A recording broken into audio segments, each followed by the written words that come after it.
Bonjour. Les pas privés sont très utilisés, autant en industrie que pour nos projets personnels, et ils sont très simples d'utilisation. Je vous montre comment ça marche.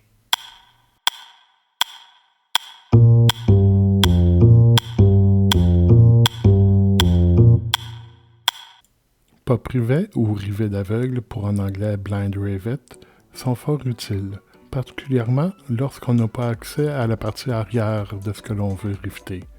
On peut les retrouver en différentes matières, en acier, en cuivre, laiton, plastique, mais au niveau commercial, c'est surtout en aluminium qu'on a l'habitude de les voir. Il y a deux mesures très importantes avec les rivets, leur diamètre et leur longueur de chapeau. Commençons par le diamètre.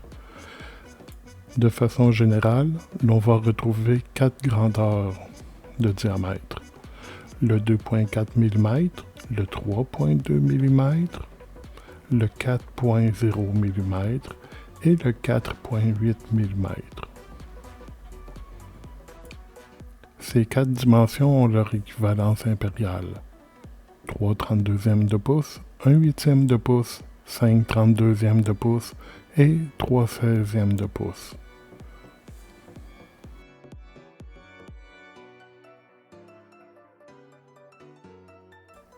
Pour l'exemple d'aujourd'hui, j'ai sous la main un rivet de 4,8 mm, donc 3/16e de pouce.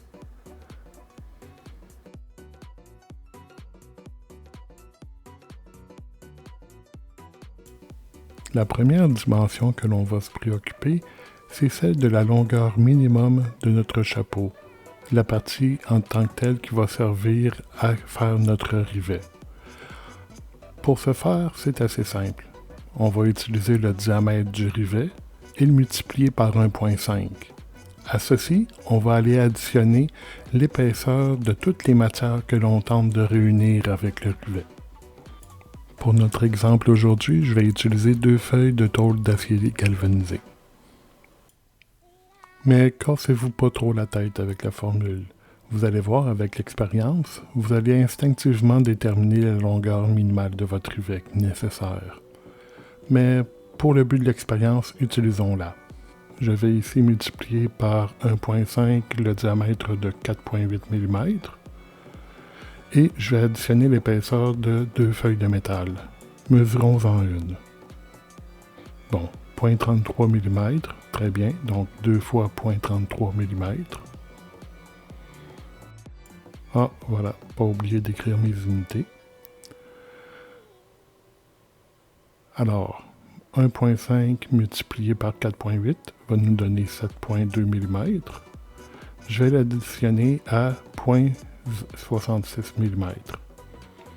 Le tout sera de 7,86 mm. Alors, je vais aller valider si ma longueur d'arrivée va être suffisante. On regarde ici, 8,9 mm, c'est suffisant. Pour pouvoir utiliser mon pas privet, je vais devoir percer un trou. Je vais utiliser exactement le même diamètre que mon pas privet et prendre le même foret. Donc, ici, 4,8 mm ou 3/16e de pouce. Voyez ici, j'ai fait une petite animation pour vous montrer le fonctionnement du rivet. En vert, il y a le clou. C'est lui qu'on va tirer avec la pince pour déformer la tête en orange de notre chapeau, jusqu'à ce qu'il y ait un sectionnement de notre clou et une déformation de la tête de notre chapeau, créant ainsi le rivet.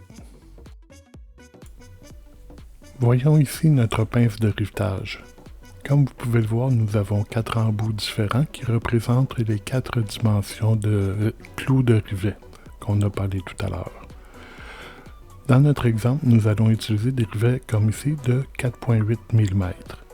Il va falloir qu'on interchange ces deux têtes pour riveter avec la clé qui est habituellement incluse dans le manche de votre pince à rivetage. Les embouts sont simplement fixés comme une vis. On va aller les dévisser comme ceci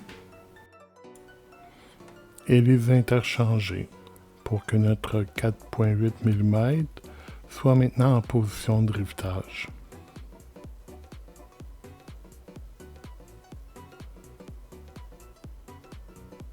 Pour savoir la tension de serrage nécessaire, eh bien, il faut simplement aller accoter notre vis. Rappelez-vous, vous allez vouloir redévisser votre tête dans le futur, alors arrangez-vous pour pas trop le regretter. Maintenant qu'on est prêt, faisons un petit test de validation et insérons un rivet de 4,8 mm. Et voilà, parfait, aucun jeu, c'est exactement la bonne dimension. On va être prêt à aller riveter. Mais avant, ne pas oublier d'aller remettre la clé à sa place dans le manche de notre riveteuse. Notre première étape avant d'aller faire notre rivetage va être de percer nos deux matières que l'on désire réunir ensemble. On va les assembler et les maintenir en place comme moi ici avec ma pince de serrage. Donc on est prêt à percer, allons-y. Ouais, ça irait mieux de percer dans le bon sens. On change le sens de rotation et on y va.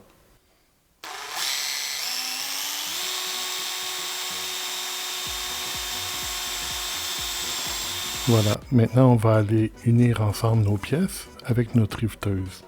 Donc on va aller mettre notre rivet dans le trou des deux plaques et pomper notre pince à rivetage jusqu'à temps que le clou casse, comme ceci. Et comme on peut voir, le clou sort par l'arrière de notre riveteuse. Pour mieux voir, j'ai fait une prise de vue à gros plan. Comme vous pouvez le constater, le clou tire sur la tête du chapeau et déforme notre rivet. Et voici, notre rivet est fait. Une autre chose qui est très agréable des rivets, c'est leur facilité à être démontés. On prend notre mèche qu'on a utilisée pour faire notre trou et on perce le rivet tout simplement. C'est ainsi que prend fin notre vidéo. J'espère que vous l'avez apprécié. Alors si c'est le cas, mettez-moi un pouce vers le haut et abonnez-vous. N'oubliez pas de commander. Prenez soin de vous et des vôtres. Au revoir.